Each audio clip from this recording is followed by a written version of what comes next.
6010.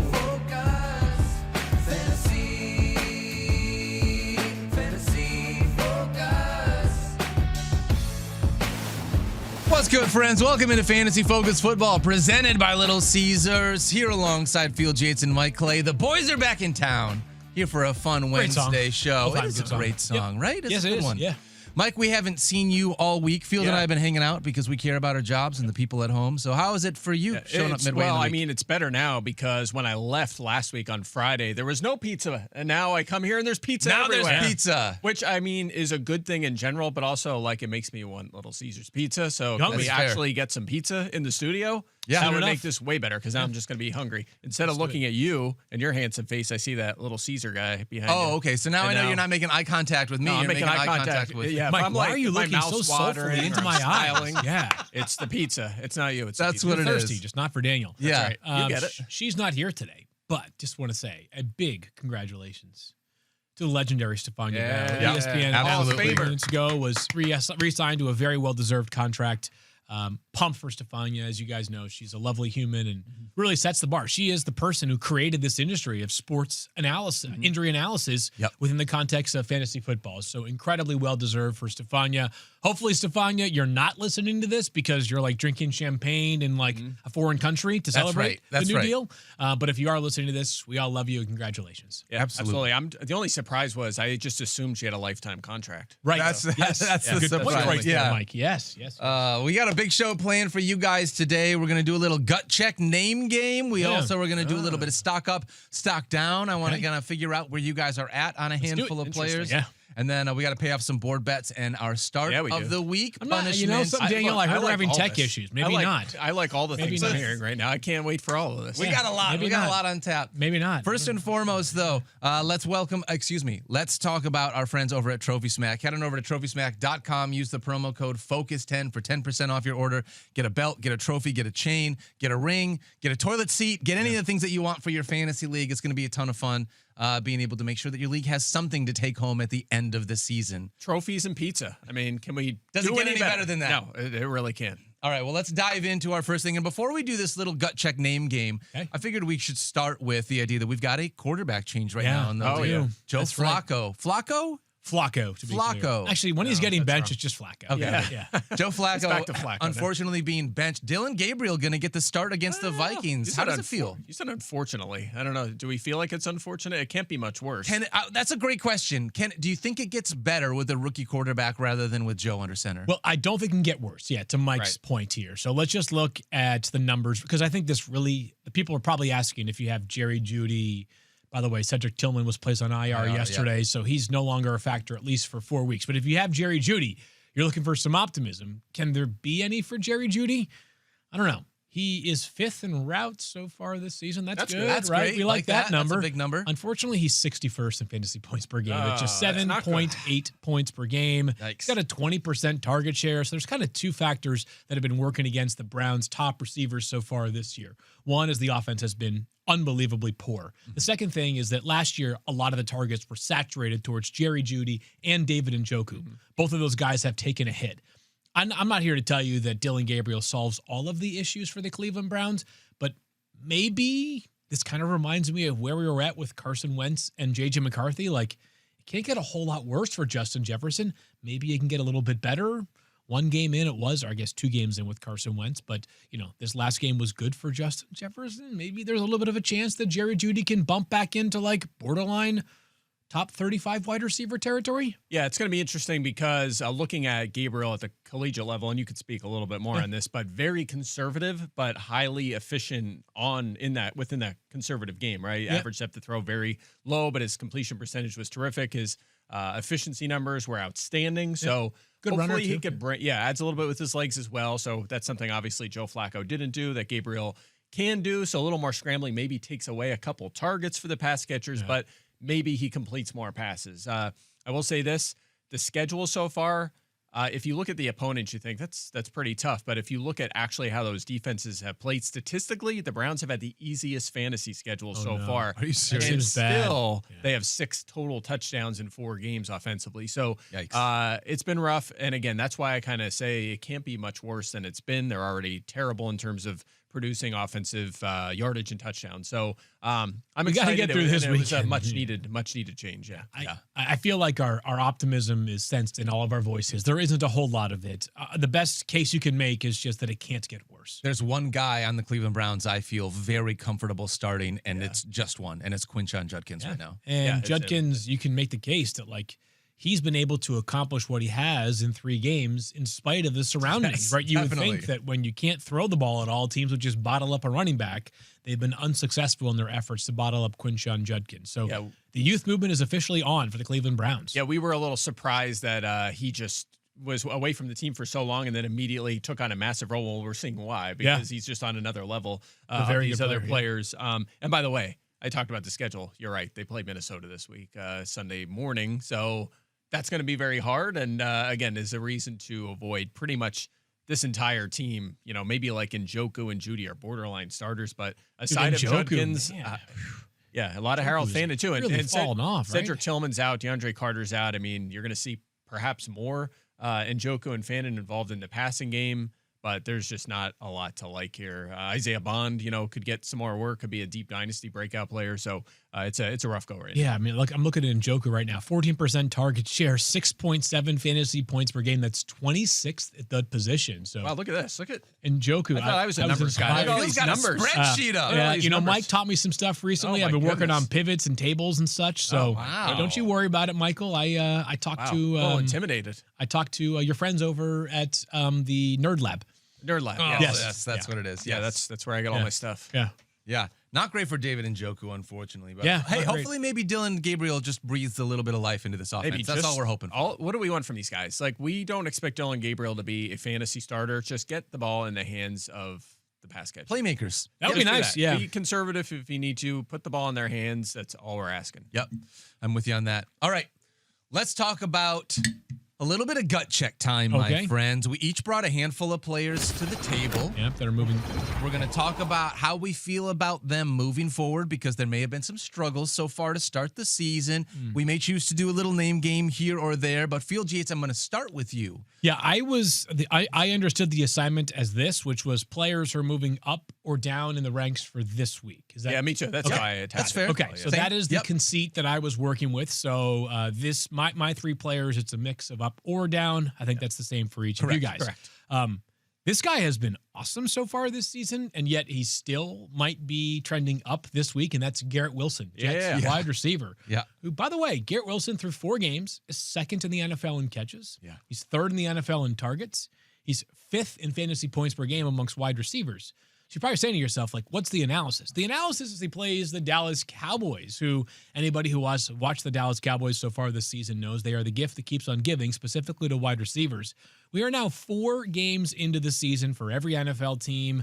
Bye week start this week. So before the byes begin, the Dallas Cowboys have allowed 29 more fantasy points to opposing wide receivers than any other team in the NFL. 196 fantasy points allowed to opposing wide receivers, the Cowboys, through 4 games. That is 49 wide receiver points per game to opposing teams for the Dallas Cowboys each and every week. Jordan Love was the chalkiest top 5 quarterback play in the history of humankind last weekend. So Garrett Wilson is inside my top 5 wide receivers this week, which not that he wouldn't be maybe top 10 or 12 in most weeks, but as we know with Garrett Wilson, the concern is what we saw in the first half from the Jets this past week, which is that it's just a low-functioning passing offense, and sometimes Justin Fields will have an off day. Thankfully, they got behind. The Jets have played like not that inspiring of defense so far this season, which has been surprising to me. Thankfully, falling behind this past Monday got the passing attack going, and Wilson had that brilliant touchdown catch in the second half of that game. This game against the Cowboys are good enough to move the football on anybody. This screams shootout. Give me Garrett Wilson as a top 5 wide receiver. You said, 49 fantasy points per game they're allowing to receivers? Yeah. And only 1 Jets receiver even scores fantasy points. So I think what you're saying is Garrett Wilson is going to score 49 fantasy points this week. Yes. There actually was a He point. might. I mean, he might. I was legit just going to ask you, like, what is Garrett Wilson's target share right now in this Jets offense? It's probably got to be like 35. I believe it's 35%. 35% is astronomical, and now he gets to take on the Dallas Cowboys, who who, by the way, you mentioned how bad they've been field. The Dallas Cowboys gave up 37.7 points to Malik Neighbors, 29.8 to Romeo Dobbs, 28.2 to Wan'Dale Robinson, 19.8 to Luther Burden, 15 points to Roma Dunze. I mean, they've had a bunch of really big games against him at the wide receiver spot. And to your point, Mike, if there's a wide receiver that's going to go off in this Jets offense, there's just one guy that we're even talking about. Yeah, absolutely. So it's going to be Garrett Wilson. So I love that call, Field. I think he is going to be to the moon here in week 5 against this Cowboys team. I just, now that I have this fancy new tool that I get to work with, and I can, let me do this. Oh, look, it's color coded even. He's still learning how to work these numbers. So what do you look his target share is 36.5%. In the interest of accuracy, which Mike, of course, doesn't actually care about. That's fair. That's second best in the NFL, trailing only JSN. I think maybe unless JSN fell off, he was near 40%. So maybe Nakua's up there. I was going to say, yeah, it might be. Those three guys are up top. Yep, it's JSN is third. Okay, so it must be Nakua, right? Yes, number one, 37.6%. Again, big numbers guy here on the show. I will stop using it as much starting right now. No, that's okay. Mike, you're up next. No, I like it. I'm here for it. Are we doing this name game too? Or are we if you want to do a name game, you get to decide when you want to bring your name game to the table out of the 3. All right, no problem. All right, I brought some name games for mine. But my guy is, this one's like way off from what you were just talking about, completely different hemisphere. Justin Fields, the quarterback for Garrett Wilson. It's the same hemisphere. So we're on the same exact page. It's the same exact thing. Look, I won't have to go too into the matchup. We just talked about how good, or how bad the Cowboys have been against the pass. The same things that apply to receivers essentially apply to quarterbacks, although they have also given up a lot of rushing to quarterbacks on top of all the passing yards. So obviously that works perfect for Fields, too.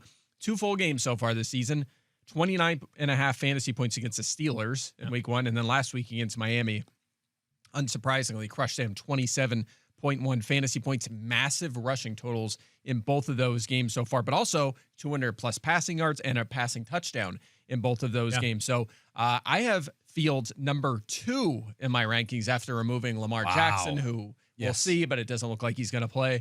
But I am extremely high on Fields. He should put up massive numbers this week. So that being said, and you could comment on that if you want, but if you're making a decision this week, and you may be, there's probably some people that have this situation. Okay, so there's a lot of hit people. me. Is it Justin Fields or Jaden Daniels? He fits, but I went Jalen Hurts facing Denver at home this week. So who do you pick? Man, Jalen Hurts feels almost impenetrable as a quarterback. Like even last week when he had 0 completions in the second half, he had 18.5 fantasy points. Listen, I was going to say, we talked about this with Amon-Ra St. Brown the other day. You know how every week we say, like, someone's going to get something in that Lions offense, but every week's an Amon-Ra week? Yeah. That's the Eagles with Jalen Hurts. Yeah, like, sometimes it's going to be A.J. Brown. Sometimes it'll be Dallas Goedert. It's most of the time Saquon Barkley, but it is always Jalen Hurts, it feels like to me, just because that rushing that's ability. That's a pretty tasty matchup for Justin Fields right there. It's so close. My actual answer would be, like, can I parlay Justin Fields into something else? Yeah, maybe. I mean, Hurts is facing Denver. That's a really good defense, and then you're going to sit there and watch. Maybe that be a somewhat low-scoring game, and then watch Fields just lighting up Dallas. Get it going this week, you think? It's again good defense. I was going to bring him up as a topic. He'll be fine. He's going to get it. Okay. I'm not going to. I was going to bring him to the table. I think he's worth a conversation. He's running back 12 right now. We haven't really talked about how he's running back 12. Tough defense. I don't know if this is the breakout game for the Eagles offense. You were telling me last week Chase Brown had an opportunity to break out against the Broncos. Oh, you're right. They did have a couple bad weeks. So the run defense. That's why I'm wondering. They did okay against Brown. Now they're sort of mid-pack, but you're right. They allowed a couple back-to-back games. Right. You're right. That's why I'm not trying to like poke the bear like I got it right. No one else did. But the power running game maybe is the factor that that could be. They're more vulnerable. Also, the Bengals offense is terrible. So hey, you know what? Speaking of the Bengals offense, how about I just give you a name here that I want to talk about today? Okay, go for it. Yeah. All right, Chase Brown, running back 31. Oh, I've heard of him. For me, right now averaging 9.4 fantasy points per game. He's touching the ball an okay amount, not a bunch, but an okay amount, but he's last in points per touch. Just unbelievable inefficiency, averaging 2.3 yards per carry, only 14 targets. Here's my question to you guys. I want to do a little bit of a name game with you because I think when you've got Chase Brown on your squad, there's been enough over the first 4 weeks that you're like, do I have to keep starting this guy with the way that the Bengals offense looks like? They've scored 13 points over their last 2 weeks combined. The only one that's gotten in the end zone is... Wasn't it Drew Sample? Drew Sample is the only guy to score a touchdown over the last 2 weeks for this team. So before we do the name game, can I make an observation? Please make as many as you like. So yesterday, for the first time on social, I put strength of schedule so far, and then going forward for each fantasy position. It's still a pretty small sample. It's only been 4 weeks, but it's enough that we can actually look at it. Yeah. The Bengals have had a brutal schedule on top of everything else so far. It is extremely easy going forward. Yes. Chase Brown's had to deal with the Browns, the Jags, the Vikings, and the Broncos. The last 2 weeks without Burrow were the Broncos and the Vikings. I mean, that is as tough as it gets to some extent. So I just want to after the mention Lions. that. Yes. Yeah. Lions are pretty good. The Lions have allowed a touchdown to the opposing lead back in all 4 games, though. So there is that, but they're overall a fine defense.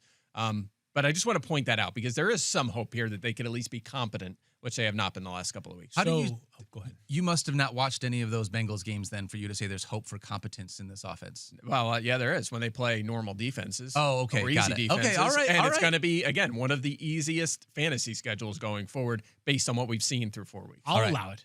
All right, so they're taking on the Lions this week. I want to ask you guys, would you rather play Trey Benson Benson for sure. I like him this or week. Chase Brown? Assuming he, keeping an eye on the injury report. Yeah, let's note that Trey Benson, and apologies for not catching this in live action. When you play a Thursday game, sometimes you get a bonus Monday practice. Yes. Now, teams are often very careful with that Monday practice. You're already going to give 3 more practices later on the week to a player. So Trey Benson didn't practice on Monday.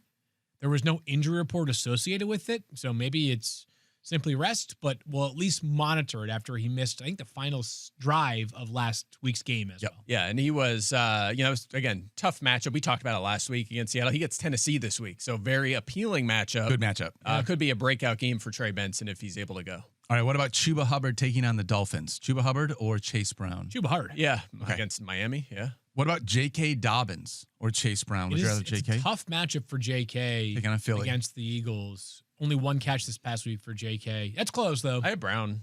Brown a little bit Chase ahead. Brown Saw a little bit more ahead. JK Harvey like 2 last spots week. ahead, But Okay. What about Woody Marks? Would you rather play Woody Marks or Chase Brown? I still have Brown ahead, although Marks gets this Baltimore defense, which I feel so terrible for them. Everyone is hurt. I mean, you know how that feels. Yep. The Lions last year. I think my gut tells me the answer is Woody Marks. There's a little bit of me that is just a touch nervous, that Woody Marks, this is a little bit of, I'll never forget asking the question, and I fear that I'm responsible for the struggles so far. When I asked the question at some point during the preseason when Travion Henderson was just skyrocketing, I was like, are we sure we're not going too far with Travion? And with Woody Marks, 1 game, he played 57% of the snaps. What if this week they actually control the ball pretty well against Baltimore and that banged up defense and no Lamar, and Nick Chubb ends up having 18 carries and Marks gets 11 carries and 2 catches or something? Yeah, it's very possible. Marks has been trending up, so it's not surprising to see him make a leap in a very good matchup last week, but now he's probably going to level off a little bit. Nick Chubb still played a lot in that game, so I agree he's not going away completely, and that's why I have Marks kind of ranked as a flex here, not a RB2. All right, I got 2 more for you. How about the same game? Would you rather play David Montgomery against the Bengals or Chase Brown against the Lions? David Montgomery. Yeah, I have Montgomery. Monty week. I actually have them very close, so this is a toss-up for me. Yeah, but I could go Montgomery with a good matchup. With a good matchup. Last one, Tony Pollard. I mean, are you at the spot where you would start Tony Pollard on this Titans? No, he hasn't been very good so far. He has not. And also, keep an eye on Tajay Spears, who could return this week. He might be limited in his first game back, but they've been leaning heavily on Pollard. That's going to change at some point. And he hasn't been productive in fantasy, even with this, like 90% of the carries. When you use heavily, it's a very subjective term. Can you put a number to how heavily they've been leaning on 90% of the snaps and 90% of the carries, 8% of the targets. Is that right? 8% of the targets, yes. 88.7% of the overall snaps. Yeah, come on, Mike. Way off. Again, get your act together here. Seriously. Yeah, that's actually the highest percentage of snaps. This would be any running back in the NFL. I'm not great at trivia, even sports trivia sometimes, but like this is where I could get you. Yeah, I could get close to like carry shares, target shares for like tight ends, like backup tight ends, like everyone, just because I look at that every week. I did trivia with Mike one time, and we were finishing our trivia on an NFL question that we're pretty sure the sports bar got wrong, because I felt like you were adamant that you were like, that question is not. Do you remember we went to the sports bar? Yeah, I don't remember what it was, but I remember it being. You were like, this is not right. That's not the right answer. Yeah, guys. I remember that. That was in Cheshire, I think. But yes, it was a good time. Anyways, I loved. Yeah, I can't remember what that question was, but you're right. We had to like talk to them. We were them people. We were like, no. Trust me, we know. I hate to say this, but yeah. Well, Chase Brown. I just want to say this. He has been a guy that we have been waiting to see if something can happen here. I've got him at running back 27. That's the lowest I've ever had him. Field, you're at 22.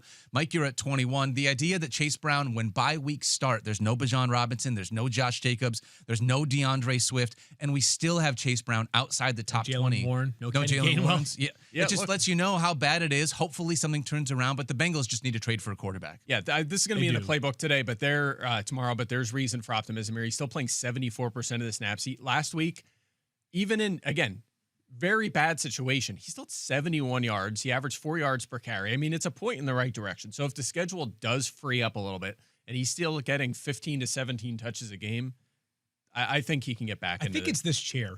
Is that what it is? There's something about this chair. Like, Stefania's become a resident empath. Like, Derrick Henry fumbles for the third straight game, and I'm like, damn it, I lost my matchup. I 1.5 points, and I had Derrick Henry, and that final fumble did me in, and she's like, I just feel really bad for Derrick Henry. Meanwhile, it's like, hey, Chase Brown had, 4.2 fantasy points for the third straight week. This stinks. Mike's like, yeah, but it could get better. You're like, but I'm the voice of reason here. You guys fly to either direction, too positive or too negative. I keep everyone leveled. Oh, right okay. Middle, So right? my fantasy takes are too hot. Field's fantasy takes are too cold, and your fantasy takes are just right. You got okay. Now Got you're it. getting it. Okay. Now All right. All right. I understand now. All right, Field, give us your next one.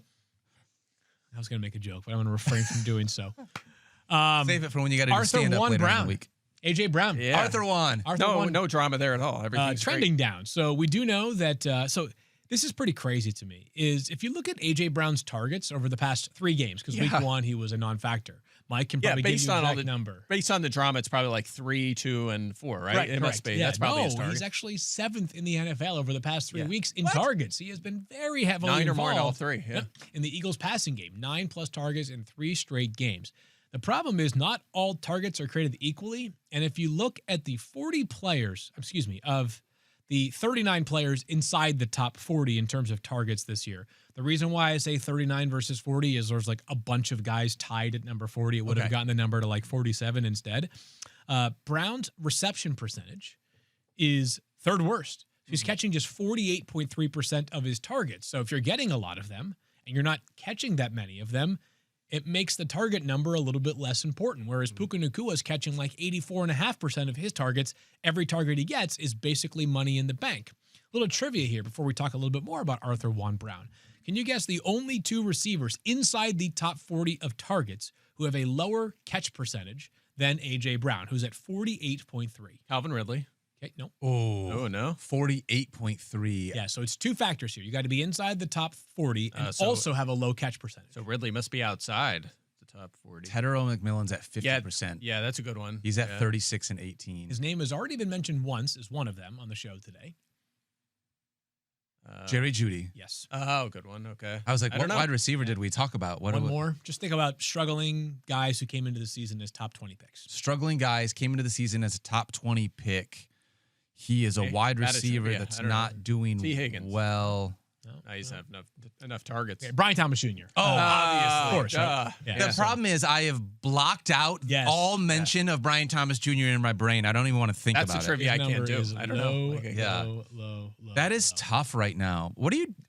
And also, about matchup this week? Good. So the matchup this week is bad. So Mike, I actually asked him to have something ready for this right now, which is they play the Broncos, who by themselves have allowed the 7th fewest fantasy points to opposing wide receivers. If you watched the first drive of that game last week, you saw that the Bengals had a plan. Attack number 21 for Denver. That's not Pat Surtain II. He wears number 2, and he's really good. We predicted that on the show last week. Riley Moss because you're the best. You were all over that. It was great. I was the best for one drive. Yes, it was a tough go for T, but still, you were on that, Mike. Well, they did it for one drive. They went after him. It worked. They went right down the field, got a field goal, and then they didn't do it the rest of the game. So I gave Mike a little bit of a tip, and I said, Mike, any chance you can pull up some numbers about how players are performing against Pat Surtain so far this season? He's played 4 games. The numbers tell us what? The numbers tell us it's just a blank sheet because there's like almost no production so far. Because more specifically, he shadowed Calvin Ridley in week 1. He had 6.7 fantasy points. Michael Pittman in week 2, he had 8 fantasy points. Week 3, shadowed Quentin Johnson full time, one of the best players in fantasy this season. He had 14.9, which is probably his worst game of the season. QJ's a superstar, obviously. He's clearly a superstar. And then Jamar Chase last week, 7.3. So on average, that works out to a clean 9.2 How fantasy is points. Quentin Johnston the one that has scored more points than the rest of those names that you Why mentioned? is he the best receiver in the NFL? Honestly, no one knows that. He's been terrific. So, and by the way, he shadowed on basically every perimeter route aside of a handful. I would say 97% of perimeter routes, including all 41 on Johnson. I mean, he had him. He was on him in that game. Yeah. So it's been a struggle for number one. It's no surprise. Surtain, the best corner in the NFL. He will be glued to A.J. Brown in this game. It's going to be tough. And it's not good timing because Brown's clearly a little upset. The chemistry with Hurts has been off. They need one of them big games like they had 2 weeks ago, and it's not going to happen. It's unlikely to happen this The saving grace, and the part that has me most confident in A.J. Brown, believe it or not, is that on December 8th of last season, A.J. Brown in the locker room after a game talked about how the Eagles offense needed to be better. They needed to pass the ball better. The next 2 weeks, A.J. Brown had 9 catches. About 100 yards per game in the next 2 weeks and a touchdown in each of those games. They definitely made the concerted effort. That actually carried on into week 18. That was a game in which they yanked the starters early, but A.J. Brown went 3 for 35 with a touchdown.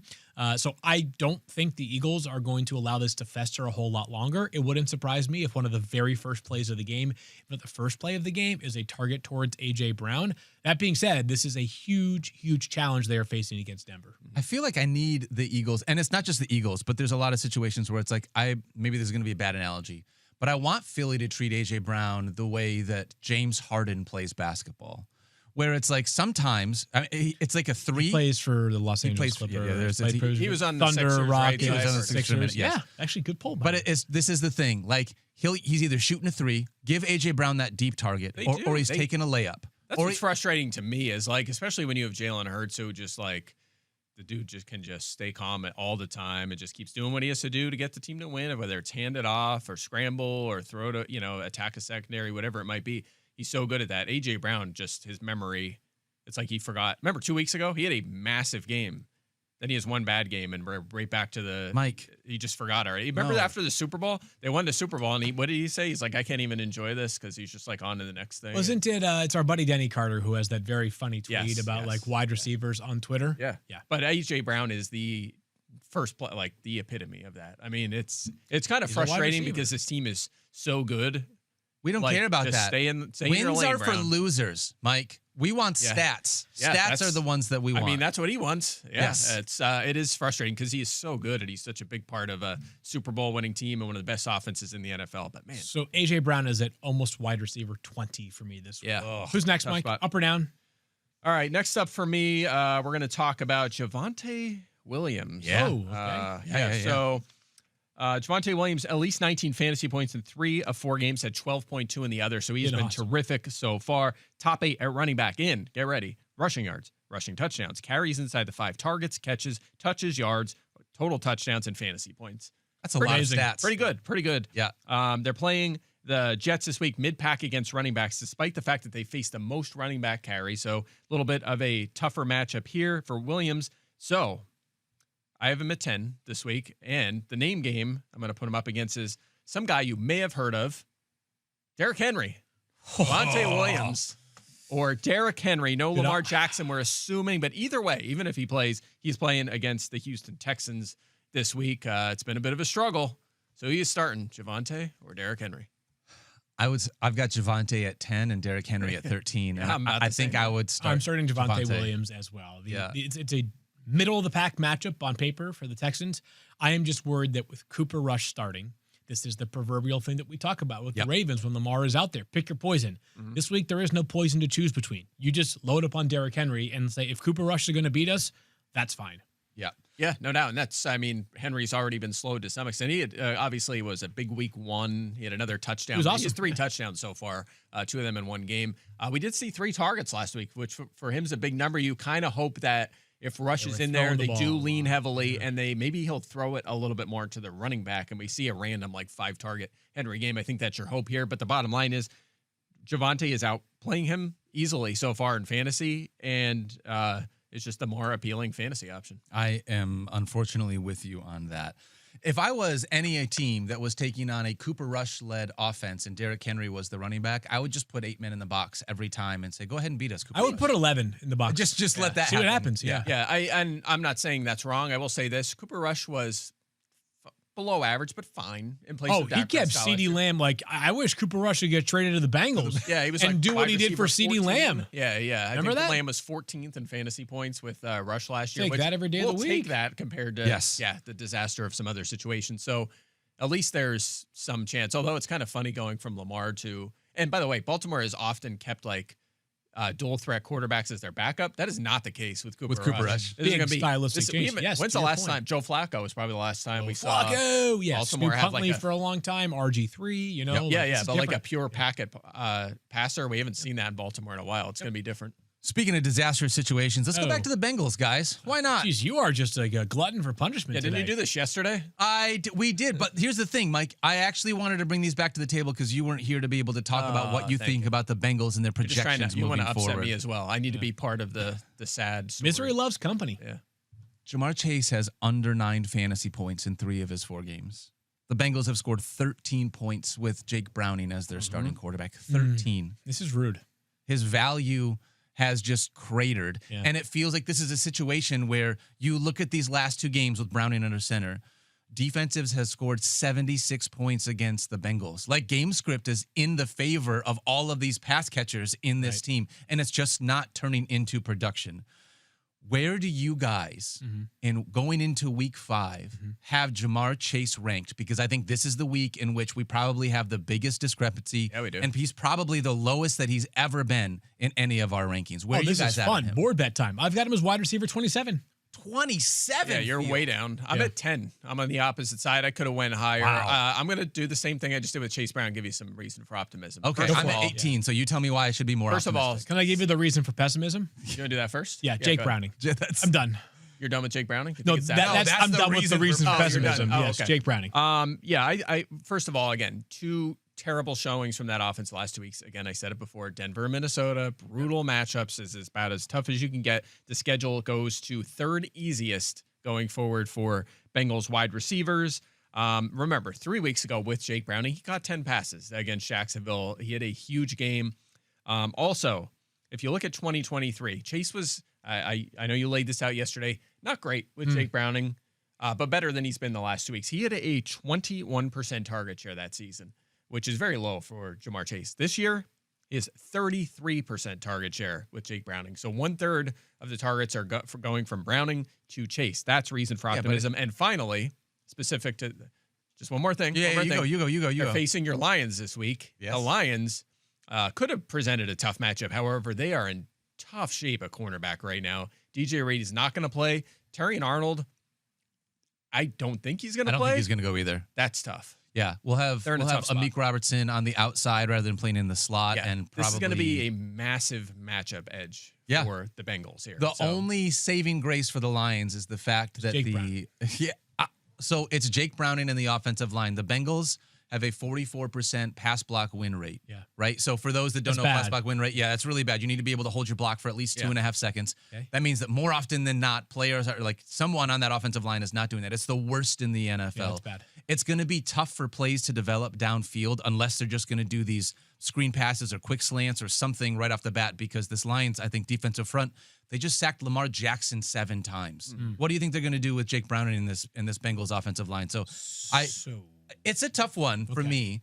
I want to do a board bet, but I want to ask you this. I want to give Mike some grace on this board bet, by the way. Normally, we would split the difference, 10 to 27. It's a 17 slot thing, 18 and a half. Yeah. Like that, by the way, is always a major advantage for the person on the lower end. Just for the record, you always have to go. Oh, yeah. So do I hear you bust out my tiny violin and tell you about the major advantages here that my team doesn't One have. of us went 2-0 on board bets last week. Spoiler alert. Hey, Mike, why don't you spoil the rest of the show? Gosh, anyone else you want to wreck? Tell me how Dumbledore died or something like that. I was going to say, you're going to tell him about how Daniel's going to go shirtless for the last 10 minutes of the show? Gosh, please. Oh, crap. I just said it out loud. You just spoiled that for me. I haven't seen that, so thanks for that. Mike, you know what I'll do? Because I am such a man of principle who cares about you being happy, I'll give you top 25. Done. Deal. Wow. I say Jamar Chase will be a top 25 fantasy receiver in week 5. And I say Jamar Chase will not be a top 25 fantasy wide receiver in week 5. And I say Jamar Chase will be exactly wide receiver 18 in week 5. Exactly 18? Put it on the board. Yeah, I have him as wide receiver 18. So like if he lands on exactly the ranking that I have, then it has to. I got to be involved in something. Well, that just hurts my odds even more because now I don't get 18th. I only get. That's true. It's like a roulette wheel. It's like I'm the zero on your roulette wheel. No, would you start AJ Brown against Pat Surtain this week, or would you start Jamar Chase? I'm going Chase. Okay, I'm going Chase. Yes. Yeah. Interesting. All right, Fields, you're up with one more. Give us one last more, one here for me. Moving down in the world, I don't think we were super optimistic about these guys during the season. Remember during the preseason, it was like, could Bill Krosky-Merritt become a thing? Maybe someday. And then Austin Eckler gets hurt, misses the rest of the season. Could he become a thing? Didn't they trade Brian Robinson Jr. too? He got traded as well. It's going to become a thing, right? Not so fast, my friends. As in week 4, so last week, the Commanders, without Jaden Daniels, by the way, so there was even more ostensibly rushing opportunity available. Even what does ostensibly mean? Like sort of. You know what ostensibly means? No. Like sort of in theory and practice. Like it could be like it's suggestive of. Why would you ask me if I don't know what that means? I don't know, because I feel like you're such a well-read guy. Yeah, I am not. Well, you could have just Googled it. I should have pulled up a spreadsheet of all the words that I was reading. That's my bad. Marcus Mariota is a good runner, but Jaden Daniels is an elite runner. So last week, no Commanders running back ranked higher than 44th in running back snap percentage for the week. None of them saw more than 7 carries, 2 targets, or 9 total opportunities. That's not good. By the way, Deebo Samuel's got back-to-back games with 3 carries. He's playing some snaps at running back as well. And the cherry on the top of the sundae is the Chargers, who they face this weekend, 4th fewest fantasy points allowed to opposing running backs. So until further notice, I am not starting any Commanders running back. Okay, time for me to put my optimism hat on. Okay. No, I just want to say one. I agree with you. These guys should be nowhere close to lineups. It's a 3-headed backfield right now. However, Krosky-Merritt missed some practice last weekend, barely played in the first half. I think he played like 3 snaps or something. And they came out in the second half and he played a lot. So he only got to 17 snaps. It wasn't a big workload. But perhaps at some point they do expand his role. It hasn't happened yet. So I agree. All right. Mike, I'm going to give you one more. And then we're going to move on to our next segment after this. One more. Okay, last one for me is some lad named Ladd McConkey, in fact. Yes, our weekly lad segment. Yeah, Ladd McConkey, 55th in fantasy points. It seems bad based on where we drafted him this year. Last week, career low marks and catches with 1, yardage with 11, fantasy points with 2.1. Still played a ton in the game, 93% of the snaps, but Quentin Johnson had 13 targets. Keenan Allen had 7 in the game. His target share, yardage, and fantasy point total have actually dipped each week of the season. 1, 2, 3, 4. He's still, playing a ton in this offense. It's a wide receiver friendly scheme. It's a good matchup against Washington this week. But obviously, I'm a little concerned. I have him down at wide receiver 27. I know you guys are in the vicinity as well. So the guy I want to name game him with is Wan'Dale Robinson. Yes. Who's 30th in fantasy points so far this season, of course. This is notable for 2 reasons. 1, no Malik Neighbors and his massive target share anymore. Yep. You also have, 3 parts. Jackson Dart takes over at quarterback last week and looked pretty good, and also a terrific matchup against the New Orleans Saints. So who do you got? Can I run my theory that I presented yesterday by you and see if you think there's any merit to it whatsoever? Wan'Dale had 5 targets last week. Not a big number, and although Neighbors did play to begin the game, much of the game there was no Malik Neighbors. Jackson Dart was hit 8 times as a runner, and he was sacked 5 times last week. Yep. I thought the Giants went full kitchen sink last week with Jackson Dart. It was perceived, at least outside the building, as a desperation move. The best way to validate a move is to win, and they did. Mm-hmm. Do you think the Giants might be more protective of Jackson Dart starting right away? Like, now the move is justified. You got a gigantic win against the Chargers. Over a team you shouldn't have beat. A team that, for a player that you drafted in the first round, it was only a matter of time. The Giants get the W on the field. They also get the W in the decision-making. Can the Giants really play Jackson Dart like that every single week? It's going to be tough to take that much of a hit all the time. But again, we've seen it with other players too. I mean, if, it would it be shocking to me if he runs 6, 7, 8 times many weeks? No. 6, 7 times. But more seriously, okay. My theory is that, like, if they are a little bit more protective of Jackson Dart this week, it might just mean more, wide receiver screens, things that Wan'Dale can thrive in. I think that's his game, so I think he'll be utilized similarly, even if it's a little bit different. But anyway, I still have McConkey ahead in this head-to-head, but it is a close conversation here. Gosh. I'm not going to do a full topic for my last one because I got a bunch of players I'm going to dive into a squirrel stock, but I do just want to ask you guys, would you play T. Higgins over Ladd McConkey, or would you play Ladd McConkey? No, I'd go Ladd. I think I would just Stop playing fantasy. Yeah, fantasy basketball is right around the corner, right? Sign up for a fantasy It is. basketball league. Maybe is what the Yeah, man. that's what the answer is there. I'd play Wan'Dale Robinson over T. Higgins this week for what it's worth. I don't know if you guys are in that. Close call. Oh man. About it. All right, let's talk about some players that I think are either stock up or stock down. We're going to do some squirrel stock here. Okay, hit us. I'm going to tell you guys where I think they're at. Okay. I'm going to give you a sentence, a takeaway, and I want you guys to tell me whether or not you are buying or selling my statement. Gotcha. Okay? All right, I'm ready for it. Stock up right now on, and I think this first one's going to be a little bit of a layup, on Jalen Waddle. My statement is Jalen Waddle will be a top 20 wide receiver for the rest of the season. The reason why, and I'm sure you guys already know this, Tyreek Hill done for the season. Waddle becomes the clear number one pass catcher. I'm not all that worried about Malik Washington or Nick Westbrook-Akine or Darren Waller. They don't really move the needle for me. And the good news is the Dolphins' defense sucks, right? They're just bad. We assume that they're probably going to have to pass the ball a lot. And now that target situation has just been funneled into one main guy rather than having to split it between Tyreek Hill and Jalen Waddle. And I think with a healthy Tua under center, big caveat, as long as Tua is healthy and under center, I think there's a clear path to Waddle being potentially north of 8 targets a game. Are you buying or selling Jalen Waddle being a top 20 wide receiver for the rest of the season? I am going to buy it, but not with all my money available. He's currently wide receiver 31, so I think he'll get an uptick. So definitely will improve. Top 20 might be a little more difficult to get. Agreed. I'm going to sell. I think he's close. Okay. He's generally hung around like the top 20, 25 at his peak before Tyreek Hill when he was the number one receiver and heavily targeted. He just hasn't really been able to get over the top and live up to his really the investment they made when they made that kind of wild trade a month before the draft and move up a little bit. I still, to this day, I'm a little surprised because they had so many assets. And then, of course, Eagles took Devontae Smith without trade. Anyway, that's a topic for another day. I mean, look, I'm happy. I wish you could have seen Mike's face because it was like he traded wanted with to go the down Eagles. this thing and then he recognizes, I shouldn't. All right, let's keep going. Yeah, they traded with the Eagles, so it was good for the Eagles. But to this day, I'm still like kind of dumbfounded that they made that trade. But anyway, I think that he has a little bit of a ceiling to him. Also, tough matchup this week, so I think I'll be fine. I agree that his value uptick, but not quite top 20. Yeah, he's been top 21 in 2 out of 4 weeks so far this season. So Okay. we got a chance to get there more consistently. If I said top touchdowns, 25, would that have been an easier Yes. buy? I think I would have said yes. I would think have it's said that right around close. top 25. It's Okay. right in that mix. Remember, as a rookie, too. I mean, the first 2 years in the league, he was great. Wide receiver 13 as a rookie, wide receiver 8 as a sophomore, outside the top 35 each of the last 2 Yeah, years. the receivers the last 2 years in Miami. I mean, they were starting it. They're getting rolling the right direction this year. Yeah, they Tyreek look and Waddle sweet on were. Monday too. Like when I say that, I mean like the offense. You know how I've talked about how I felt like the league kind of caught up with the Dolphins' offense. Yeah. Monday night there were some sweet wrinkles. Like Tua's going behind the back. I saw that like, pass was sick. that was cool. Yeah. Yeah. All right, next one for me. This one's going to be a stock down on Jordan Mason. Jordan Mason will not have another weekly finish as a top 20 running back this season. I'm going to be selling that one. I'm selling that hard. Yeah, I mean, Jordan Mason dominated in week 3. Who'd they play? probably the Bengals. They played the Cincinnati Bengals. 23.6 fantasy points. He was running back inefficient 7. last week. Yeah. He had 19 touches, only turned that into 10.2 fantasy points. And Xavier Scott came on as like the clear passing down back, right? Like we saw, I think he's had 3 catches Jordan Mason did in that game, but also it felt like there was a lot of garbage time. Carson Wentz was just slinging it at the end there. So like I don't think that's normally going to be the case. Here is the problem for me with Jordan Mason. Okay.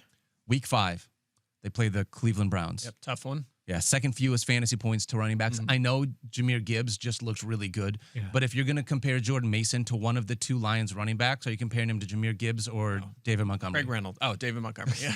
David Montgomery did very poor against the Cleveland Browns. I don't think this is a bad matchup here. Week 6, they have a bye. Byes have allowed 0 fantasy points to running backs so far this year. Yeah, that's the least amongst all positions. That's impressive. Yeah, so a bye in week 6.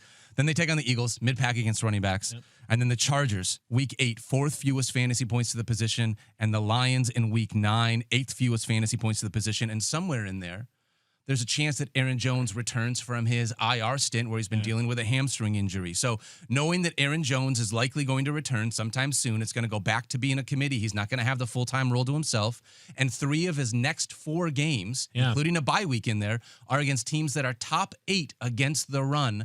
I don't think that once Aaron Jones comes back, he's got enough juice in his game to be a top 20 running back. So that's why I'm selling. I want to know, are you guys buying or selling Jordan Mason not having another weekly finish as a top 20 running back this season? So I'm selling as well. I think you probably need to get to 15 fantasy points to be a top 20 back. Last week, it would have put you as RB 20.5, right in between DeAndre Swift and Jonathan Taylor at 20 and 21. So I think 15 fantasy points is very viable. Like for Mason, that could be 16 carries, 64 yards, 1 touchdown, plus 3 catches for 12 yards. Like that's possible. Totally possible. Are you saying that with Aaron Jones back in the lineup or him any by points, himself? any point over the next 4 games or whatever you just described, laid out? Like I could see it happening. You think that's going to happen? All right. I mean, even last week he had 16 carries and 3 targets over 70 yards and what we're considering a bad game. If he finds the end zone once, he gets into the top 12. Exactly right. He's going to get the goal line work even when Jones is back. He's going to be the lead rusher. And this is a guy, by the way, that since he entered the league is top 3 in yards per carry. I believe he's 2nd in yards per carry, 1st in yards after contact. He is an effective rusher, and he's averaging 4.8 yards per carry this season. So he's a very, very talented rusher. I think he'll have a handful of top 20s. Okay, interesting. I like it. I think he had one. He's had one so far already. Every other game he's been not. Yeah, I think what you're laying out definitely is an issue with his ceiling, and that's I talked about that a lot throughout the offseason. That's why I wasn't as interested in him, because the ceiling, even without Aaron Jones, is somewhat limited because of the way he's utilized. But there's going to be enough scoring, I think, that he'll deliver some top. As a mostly non-pass catching running back, I think he is a matchup dependent, touchdown dependent, like flex play for you. And so that's why for me, RB 20, I think is flirting with the spot. It's possible. All right, next one, I got 2 more. Okay. Wide receiver Tetero McMillan, stock up. He will be a top 20 wide receiver over the next month of this season. Okay. I actually think things are a little bit more positive than sometimes you might think with Tetero McMillan. If you drafted him, you've been like, I thought I was going to get a guy that was going to have this elite production as like a huge rookie wide receiver, right? He is the number 1 guy for Bryce Young. The truth is he's 7th in targets. He has 36 targets. You love that, but it just hasn't really I was going to say matriculated. That's not the right word. It materialized into the production that you were hoping for. 21st in receptions with only 18 receptions. So he's getting the volume, not really the production, but these next 2 matchups that he has are great.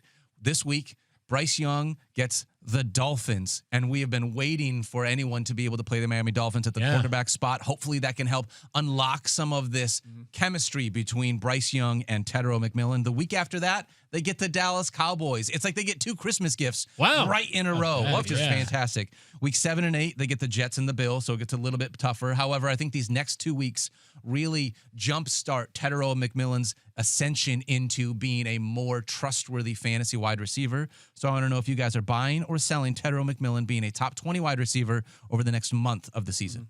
I'm going to, it's a close one, very much like Jalen Waddle, but I'm going to buy on the talent. I'm buying, dang, Yeah, 8 to 10 targets in every game so far, massive share of the air yards and targets in that offense. I know the efficiency needs to be better. I'm still a little suspect on Bryce Young, but we talked about the next 2 matchups. I think there's enough here. He can get there. Agreed. I believe, and I agree with Mike, I think he laid out very solid logic.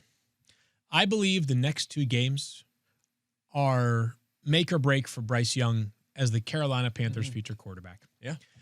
If he does not play well, they're not going to win these 2 games. I know that Miami and Dallas leave 0 to be desired. They leave much to be desired defensively, but they're both more than capable offensively to win those games against the Carolina defense, who just scored 40 points against the Packers. Yeah, no, the Cowboys are, they're the most chemically imbalanced team in the NFL. They're really good on offense, and they stink on defense. The Panthers, if Bryce Young does not play well, will go 0-2, and they will then be 1-5, with their 1 win being that shutout against the Falcons, which was about the defense much more so than the offense. Yep.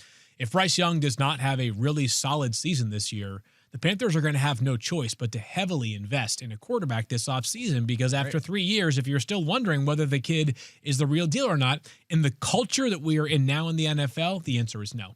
We don't have patience anymore. Yep. These 2 weeks are such an opportunity for Bryce Young to build some confidence. Agreed. And hopefully that correlates to fantasy points for Tetero McMillan and everybody else as well. But I'll just say, as a real football thought, an important 2 weeks ahead. If he builds confidence because he finds Hunter Henry in the end zone 2 more times, I'm going to lose my mind. All of these touchdowns need to go to Tetero Renfro, McMillan. but Yeah. What did I say? Henry. Oh, sorry. Who has been so frequently visiting the end zone that he's just stuck in your brain. Yeah. Yes, that's what it is. I mean, Hunter Henry, Renfrow, that's number my one bad. scoring tight end in the NFL season. Fields, we don't need that. I'm just spitting facts. Here's my last one. Okay. And it's actually a tight end. Stock up here. There are only 4 tight ends this season that have at least 7.5 fantasy points in all 4 games. Trey McBride. Brock Bowers. You're not going to get the other 2. Cole Fotheringham. It's basically Harold Fandon. Dalton Kincaid. Okay, he had 1 catch last week. And the last one is Kyle Pitts. Wow. Kyle Pitts. Right now, he is 6th amongst tight ends in targets. He is getting opportunities. He has been a part of this offense. I feel like we're at the spot because tight end is just a wasteland that we need to consider Kyle Pitts. You know how we always talk fondly? Like we remember very fondly with like this like warm nostalgia in our hearts, his rookie season. 1,000 yards. Kyle Pitts had 1,000 yards as rookie. This is when Field does his internal monologue. I feel like this is what it is. It's exactly what I say. You came from like a shore town, I so agree, you kind of sound like a pirate. You're like, he was so good as a rookie. I love what Kyle Pitts did. Hey, I think he can be really. Anyways, what is happening? Nobody knows. 2021, his rookie season, he averaged 10.4 points per game. Here in 2025, he's averaging 11.6 points per game. That's better. He has actually had the best 4-game start of his career. He has never started better than he has through the first month of this season. And it's not huge target share, but he just looks like a trusted target of Michael Penix. And just because of how bad the rest of the tight end landscape is, I think that Kyle Pitts will be a top 10 tight end for the rest of the season. Are you guys buying or selling? So I'm going to buy it because it's such a desperate position. That's right. That's half the analysis. That's the most important part to me. He's playing well, and even if he does not reach the I know he's on a bye this week. I just want to say that he's on a bye here in week 5, but we haven't talked about him. Even if Kyle Pitts isn't the player that we thought he was going to be coming out of the NFL draft, like he is a totally serviceable NFL tight end. The problem is when you get drafted 4th overall, you can't be totally serviceable. You have to be, I would argue, offense altering, and he is not offense altering. Yeah. If he was drafted like where Chico Conco was drafted, we'd be like, what a great find. He'd be popular. Totally. 100%. But that's about where his fantasy output's been. I mean, I asked Mike whether Darren Waller was a name that intrigued him at all before the show. Waller, who did have 2 touchdowns last week, played just 28% of the snaps. He and I agree the snap count is going to go up. It has to. Yeah. So he's on the radar for sure. It's desperate times at tight end right now. I'll give you one more name, and actually you answer this. I'll give you one more tight end name to monitor besides Darren Waller, unless you want to just say great job on the Kyle Pitts thing. He'll be top 10. Great job on the borderline, but I'll agree with you. I think he can get in there. By the way, just quick note, they're using him a little differently now. Career high catch rate, career low average depth to target, more high percentage throws. That's good. One more name. And shout out to our buddy Ian Hartitz, who kind of alerted me to this initially. I guess I watched the game, but I wasn't processing this at the time. Did you realize that in his last game before he got hurt, which was week 3, that Colston Loveland had 3 targets on 6 snaps against the Cowboys? Yeah. I get it. The Bears have a lot of mouths to feed, Roma Dunze and DJ Moore, and to a degree, Cole Kmet. But just flagging a name who's the 10th overall pick in the draft clearly is very talented. He had a catch for 31 yards. And that week 3 game sort of suggested that maybe the Bears against the Cowboys were looking to get him more involved. And this is one of those things that I wonder going into a bye week, what's going to change coming out of a bye week? Do we see a little bit more of that rookie that they wanted to build into this offense because of that? So I think assuming it's a good he's call. healthy, he was close to healthy or close to playing this past week because of a hip injury, but just a name to monitor. It's been such a weak year on the waiver wire, right? We were talking about this yesterday, that if you have a name that at all intrigues you, flyers can sometimes have value. Yep. Absolutely. All right. That's going to do it for our Squirrel Stock segment. Let's do a little bit of board bet payoff here. We had a couple of board bets last week. Yeah. Unfortunately, I lost one to Mike Clay. I had JSN over 85.5 receiving yards. Mike took under 85.5 receiving yards.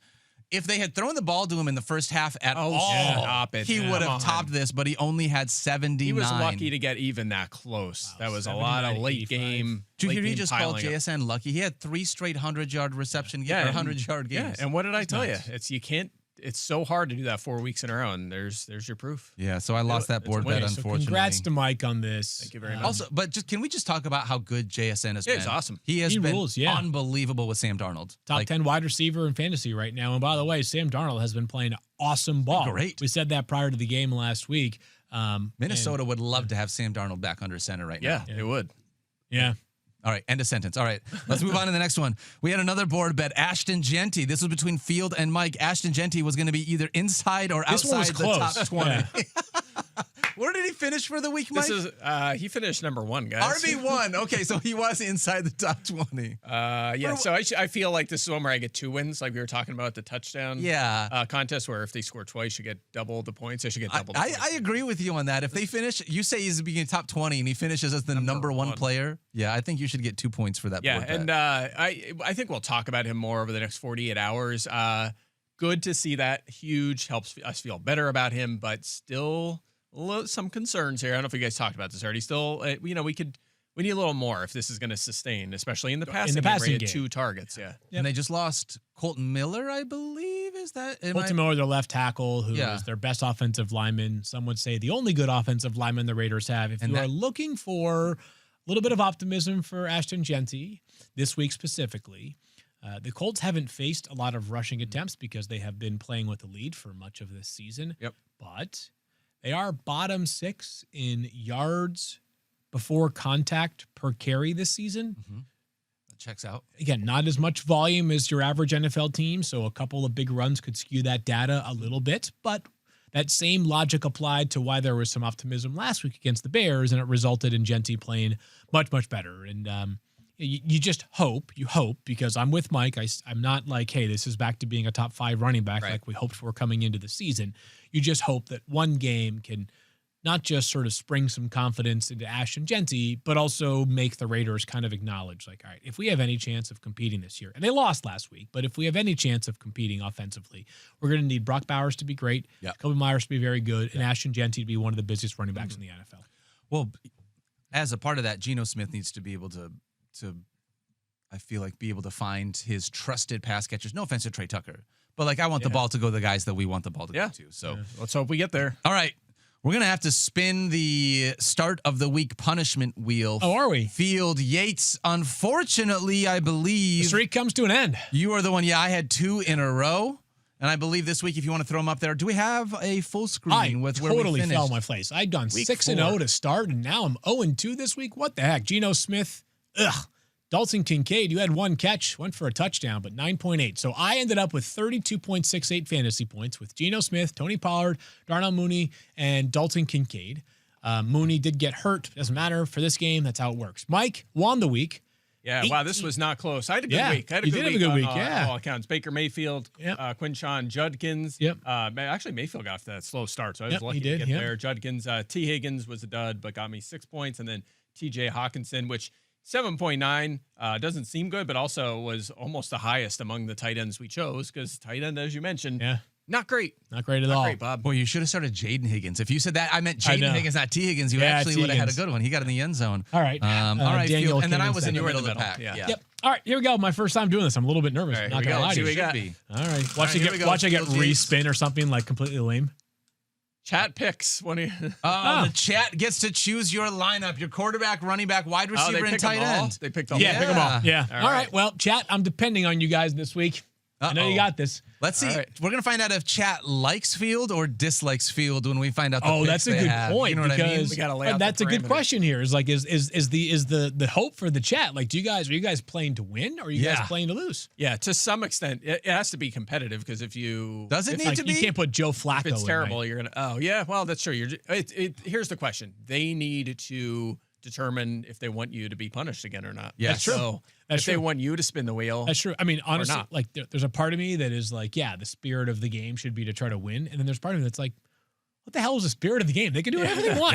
You guys choose. So if you guys want me to just be spinning this wheel every single week, then or maybe next week again, then you guys can give me like, Dillon Gabriel, Yeah. Xavier Scott, Yeah, sure, go Nick for it. Westbrook-Akine, See, what's fun and about that Travis is- Kelce. What's fun about that is, though, if you somehow scrape by and don't finish last, that would be hilarious. That'd be so Yes, good. would Objectively be. speaking, that would be so good. By the way, a little bit of news breaking into the show with 2 minutes, and we will talk about this later on tomorrow in further depth because we'll find more.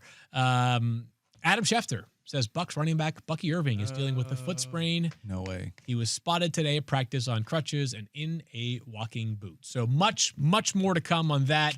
If Rachaad White is available in your league for some reason today, please grab him right now off the waiver wire because immediately. that puts Bucky Irving into some level of uncertainty for the White upcoming lead back could get 10, 12 carries out of Sean Tucker as well. So if you're in a really tough spot, Tucker worth an add too. But go to waivers right now. You're right. Rachaad White, priority 1. Sean Tucker, priority 2. Do you want to keep talking real quick while I go to all the leagues that I'm in with Yeah, you, do Mike? Rachaad and White. add Well, Rachaad White? I have Bucky You know in what, a Daniel? league. And Rachaad White is rostered actually, in 50% of leagues, so he's out there in a lot of leagues right now. in the So- Focus League, I have Bucky Irving, and this guy beat me on waivers to Rachaad White. There are perks of your kids being absolute savages and Yeah. waking up at 5:30 some mornings. All right, Well, you no, take you care just of had a higher business. claim. Yeah, All right, that's so everybody, good. as I always say, be kind to each other. Yes, Don't there forget you to go, love Felix yourself. Yates. And Thank you for watching Fantasy Focus Football presented by Little Caesars as well. That's right. Don't forget to love each other. Be kind to yourself. We'll see you guys tomorrow. We'll be back totally here screwed that. for a Thursday Night Football preview. Oh man. Feels like everyone.